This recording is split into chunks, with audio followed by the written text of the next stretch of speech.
আমি NDA হিচাপে BTC অঞ্চলত 15টা সিট আছে 15টা সিটটো NDA হিচাপে দিছপুৰত যাব ইয়াৰে ৰেলি আমাৰ দিছপুৰ চলো যেটো যাত্ৰা যেটো ৰেলি সেইটো অহা 25 তাৰিখৰ পৰা আৰম্ভ হ'ব গোসাইগাঁও জিলাৰ পৰা প্ৰমোদ বড়ো ৰাজ্যসভালৈ যাব বুলি এটা নাই এইটো যাব পাৰে যাব নাযাব নাই আমাৰ এই ৰাজ্যসভা বা কিবা হেতু এতিয়া আলোচনাত অহা নাই আমাৰ লগত এতিয়া হ'ল এছেম্বলি ইলেকশ্যন আহি আছে এপ্ৰিল মাহৰ ভিতৰত বিহুৰ আগে হ'ব বুলি আমি শুনি পাইছোঁ তো 15টা MLA পচাই দিয়াটো আমাৰ দায়িত্ব স্যাৰ প্ৰমোদ বড়োয়ে কইছে যে বিপিএফ সৰকাৰেৰ দিনত বিটিসিত সিন্ডিকেট ৰাজ আৰম্ভ হয়েছে কি কব বিচাৰি আপুনি মই এইবিলাক সিন্ডিকেট কি খেত এইবিলাক মই বুজি নাপায় যোনে কৰিছে সিহঁতেহে বুজি পায় মই ইয়াত ইনভলভ নাই বাস মানাসত এয়াৰপোৰ্ট হ'ব বুলি মুখ্যমন্ত্ৰী ডাঙৰীয়াই কৈছে নাই মানাসটো ইণ্টাৰনেশ্যনেল টুৰিষ্ট প্লেচ হৈ গ'ল এয়াৰপৰ্টো থাকিব পাৰে চব থাকিব পাৰে ভাল হোটেল থাকিব লাগে গল্ফ খেলুৱৈসকলৰ কাৰণে গল্ফ ফেচিলিটি থাকিব লাগে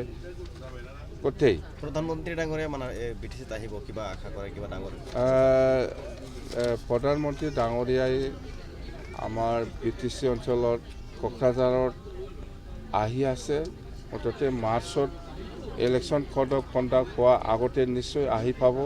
কোকৰাঝাৰ গেলেমপুৰ যেটো ৰেলৱে লাইন সেইটো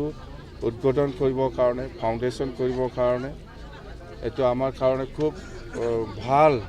মেছেজ BTC বাকী ৰাইজৰ কাৰণে যে প্ৰধানমন্ত্ৰী আমাৰ BTC অঞ্চলত আহি আছে মানা সমষ্টি প্ৰাৰ্থী প্ৰত্যাখ্যান কৰিবলৈ আপোনালোকে এনেকুৱা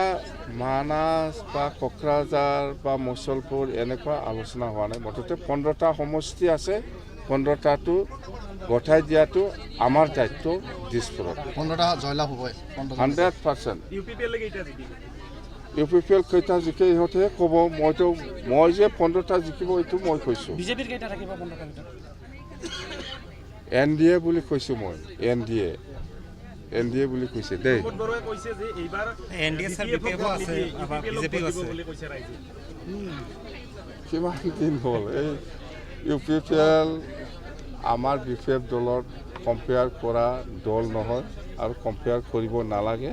ইহঁতে জিৰ' হ'বলৈ গৈ আছে এইবাৰ ইলেকশ্যনত মই হিৰো হিৰোটো BPF আৰু UPPLটো জিৰ'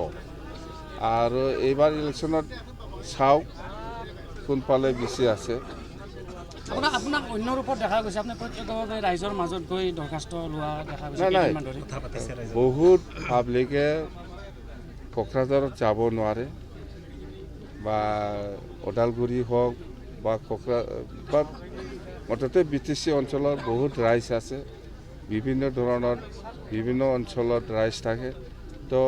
চবে আমাৰ কোকৰাঝাৰত যাব নোৱাৰে য'ত মিটিঙত যাব তাতে মই অভাৱ অভিযোগ সেইটো বুজি ল'বৰ কাৰণে কিবা আনিছে নাকি কিবা ক'ব নাকি বা কিবা দৰখাস্ত লিখিছে নাকি সেইবিলাক মই ৰাজহুৱাভাৱে মই ৰিচিভ কৰি আছোঁ আৰু মই কৈছোঁ আপোনালোকে যিটো দৰখাস্ত দিব ইয়াত মোবাইল নাম্বাৰটো ৰাখক তেতিয়া এই দৰখাস্তটো হাৰাই নাযায় কামত আহিব স্যাৰ মুখ্যমন্ত্ৰী কোন হ'ব এইবাৰ মুখ্যমন্ত্ৰী ডক্টৰ হিমন্ত বিশ্ব শৰ্মা ডাঙৰীয়া হ'ব